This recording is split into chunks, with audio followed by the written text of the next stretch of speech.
Emergency lights flashing in the pre-dawn sky. A convoy of ambulances and a fire truck pull up to the scene of an Israeli attack. Palestinian paramedics and civil defense responders get out of their vehicles when suddenly,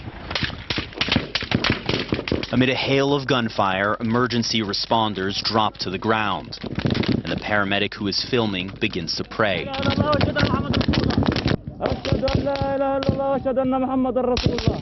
It is the single deadliest attack on emergency responders in Gaza during the war, killing 15. The Israeli military had acknowledged its soldiers attacked this convoy of emergency vehicles, but this video debunked their claim that the ambulances were advancing suspiciously and without emergency lights. The Israeli military says it is re-examining the incident. Now, new testimony from a survivor further undermining the Israeli narrative. Paramedic Munther Abed says Israeli troops didn't just open fire on one ambulance convoy. About an hour earlier, his ambulance was also attacked. They opened fire directly on us in the vehicle, Munther says. I survived by lying down in the back of the vehicle. If I had stood up, I would have been killed.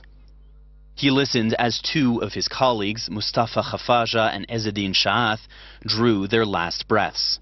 Israeli troops then detained Munther. The Israeli military has described that first attack as targeting a Hamas vehicle, killing 2 Hamas members and detaining a third. An Israeli military official said they were not uniformed paramedics. But Munther says they were driving a well-lit ambulance and were wearing their uniforms. As Israeli troops questioned Munther, other medics were dispatched to look for him. The Palestine Red Crescent Society says this is Munther's ambulance, lights extinguished after coming under fire. No comment from the Israeli military. Munther saw the convoy arrive. I was lying face down and a soldier had an M16 rifle pressed against my back, with my face turned toward the street. In the street there were civil defense vehicles, fire trucks and ambulances parked nearby. They opened fire directly on them. There are soldiers, one paramedic says in this recording of his final call. The Israeli military buried the bodies in this shallow grave. They say it was to prevent the bodies from being scavenged. The UN only reached the site a week later. Paramedic Hassan Hosni nearly ended up in that grave, but he called in sick that day, and his son Mohammed took his place. He soon called him one last time. Help me, Dad, help me. I asked him what was wrong, and he said, we were targeted by the Israelis, and they are now shooting at us directly. Then the call disconnected. A week later, his father identified his body.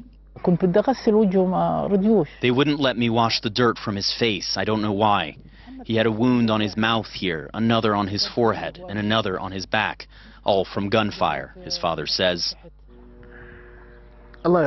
God bless his soul. And the Israeli military's chief of staff was briefed on the results of the preliminary investigation into this attack, and he directed that this inquiry, quote, be pursued in greater depth. We expect that that investigation will be concluded in the coming days, but as that is happening, the Israeli military is also now changing its story about how many terrorists it believes were among the 15 paramedics and rescue workers who were killed. Last week, they said that there were 9 terrorists.